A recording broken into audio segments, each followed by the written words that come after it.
జనగామ జిల్లా station Ghanpur municipal కేంద్రంలోని BRS party కార్యాలయంలో మాజీ deputy CM Thatikonda Rajaiah media సమావేశం ఏర్పాటు చేశారు.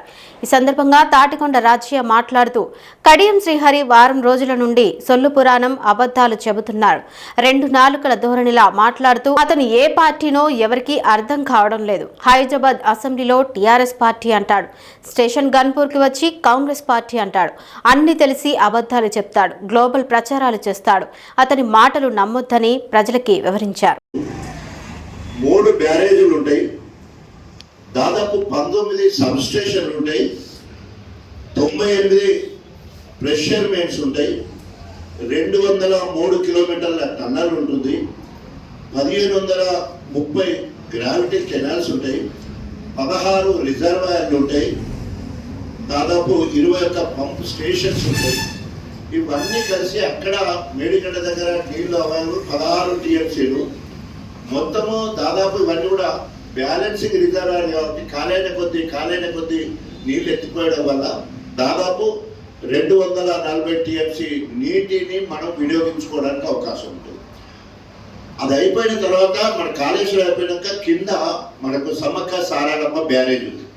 సో ఇప్పటికే దాదాపు 105 టీఎంసీల నీళ్లు దివాకి వెళ్ళిపోయినాయి.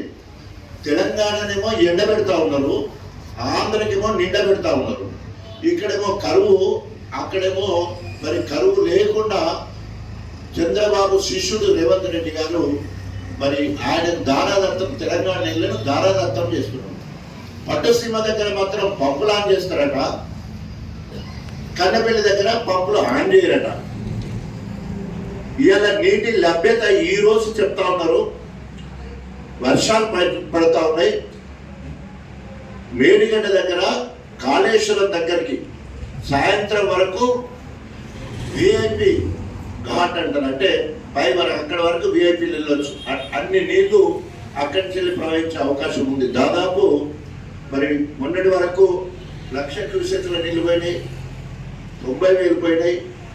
నిన్న మొన్న కొంచెం తగ్గింది, 70,000 క్యూసెక్ నీళ్లు మాత్రమే పోయినట్టు చెప్తున్నారు. ఇలా సాయంత్రం వరకు మళ్ళీ 1,00,000 క్యూసెక్లు దాటడానికి కూడా అవకాశం ఉంది.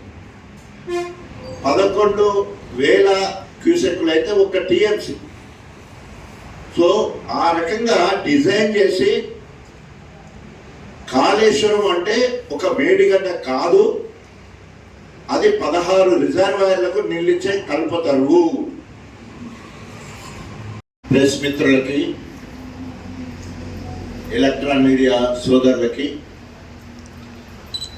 అదేవిధంగా వీడియోగ్రాఫర్స్కి, ఫోటోగ్రాఫర్స్కి నమస్కారం తెలియజేసుకుంటూ, నాతో పాటు టీఆర్ఎస్ పార్టీ ప్రతినిధులు, మాజీ ప్రజాప్రతినిధులు, బీఆర్ఎస్ శ్రేణులకు నా యొక్క నమస్కారాలు తెలియజేసుకుంటూ,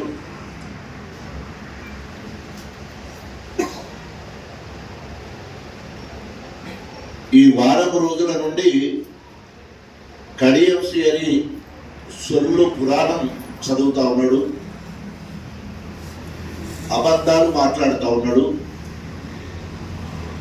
2 నాలుకల ధోరణి. అదేవిధంగా హైదరాబాద్లోనేమో అసెంబ్లీనేమో బీఆర్ఎస్, ఘన్పూర్కి వస్తే టీఆర్ఎస్ కాంగ్రెస్.